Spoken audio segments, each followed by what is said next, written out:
Rei Lear, de Shakespeare.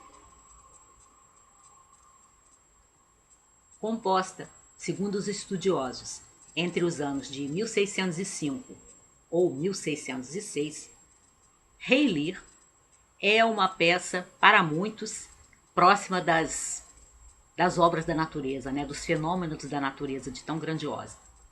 Embora esses mesmos estudiosos costumem reconhecer as suas falhas, né, as suas imperfeições.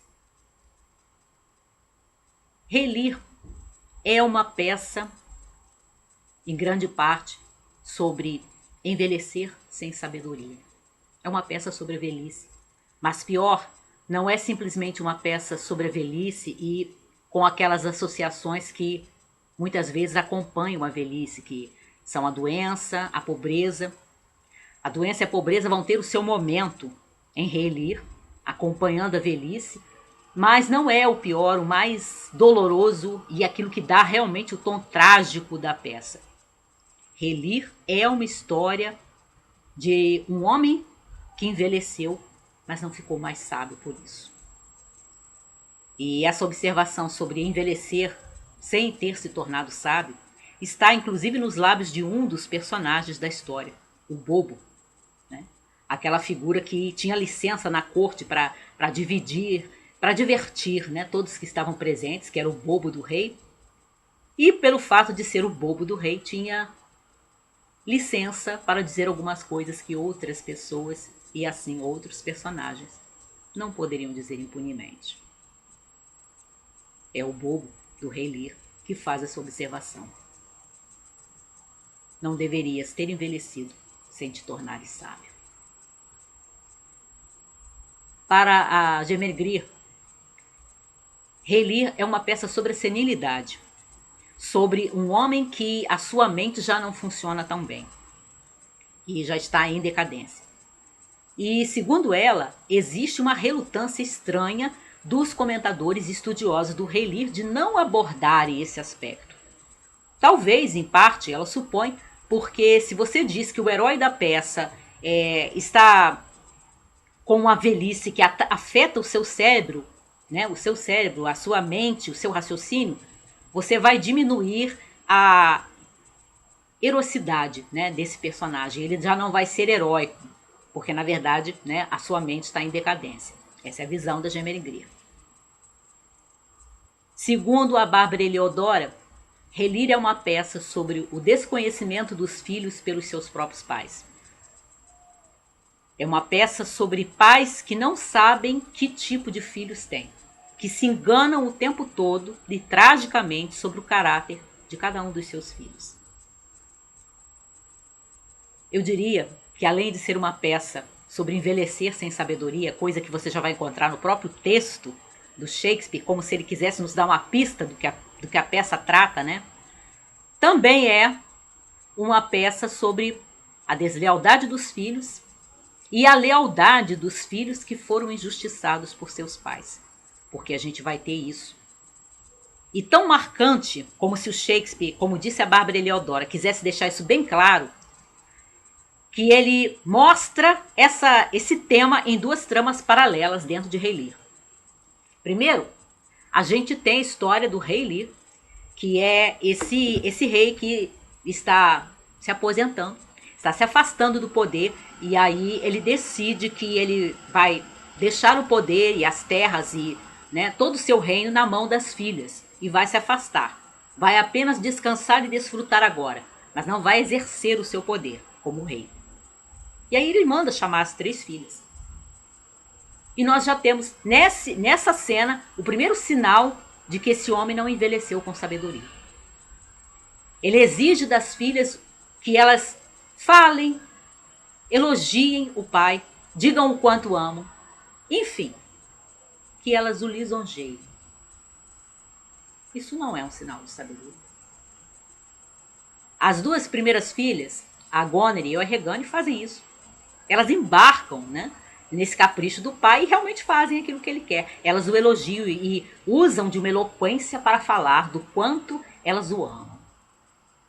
Mas a terceira filha, mais jovem, a Cordélia, não. Nós acompanhamos os pensamentos da Cordélia porque como acontece nas peças, ela fala a parte, ou seja, aquilo que só ela e o público que assiste a peça podem saber. Então nós sabemos que a Cordélia já conhece as irmãs, sabe o que as irmãs estão fazendo e acha aquilo revoltante. Embora ela ame o pai, ela não vai fazer isso. Ela não vai lisonjeá-lo. Ela não vai ser conivente com o capricho do pai, embora o ame. E aí quando ele fala com a Cordélia e diz que é a vez dela de bajulá-lo, ela se recusa. Ela diz que não tem nada a dizer, que ela o ama como filha, que ela tem respeito por ele, que ela lhe deve obediência e respeito. Mas é isso. O segundo sinal, se nós já tínhamos alguma dúvida sobre o fato desse homem idoso não ter se tornado sábio, é a reação do Lear diante da atitude da Cordélia. Ele fica irado, ele fica possesso de raiva. Assim, ele tem aquela demonstração de ira que é uma coisa exacerbada, exagerada. Simplesmente porque a filha não quis lisonjeá-lo, porque ela não quis bajulá-lo.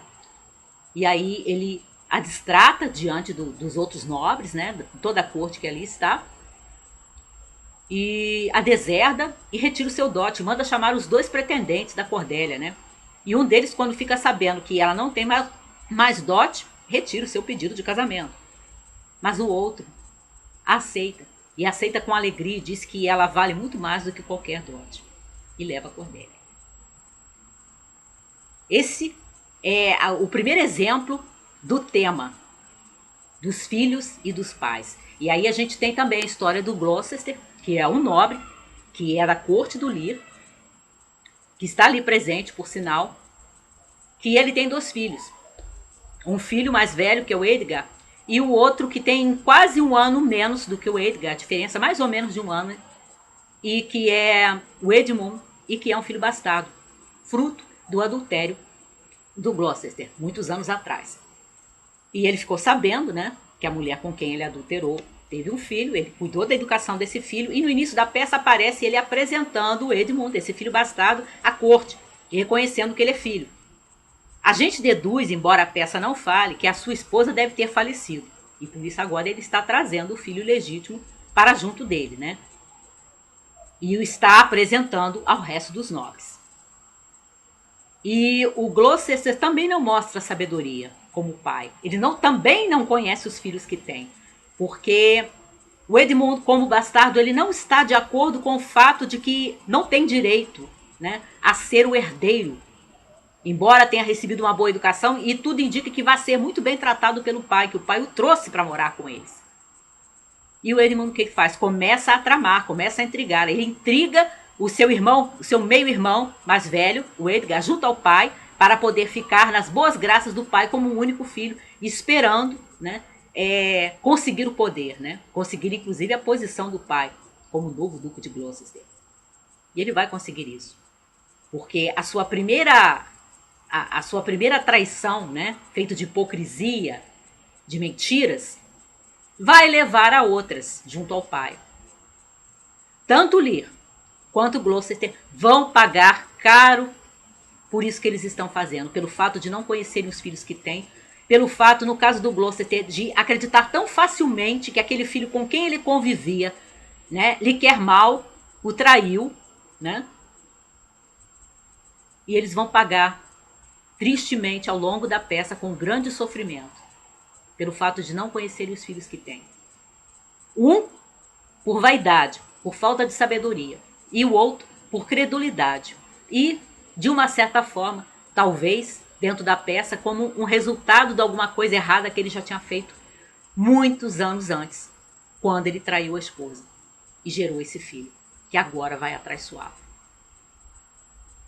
Rei Lear é, para a Germaine Greer, além de uma peça sobre a senilidade, uma peça que os estudiosos, em grande parte, usam de sofisma para analisar esse primeiro ato da peça. Esse primeiro ato em que o Lear tem esse destampatório de ira com a filha que se recusou a lisonjeá-lo e que exigiu, né, as lisonjas e as bajulações para dividir o reino entre as filhas. A Germaine Greer observa que boa parte dos comentadores passa por cima desse primeiro ato, usa de sofismas para comentá-lo. E eu reparei isso quando eu peguei o texto do Bloom, a propósito do Rei Lear. Realmente, ele praticamente não menciona esse primeiro ato.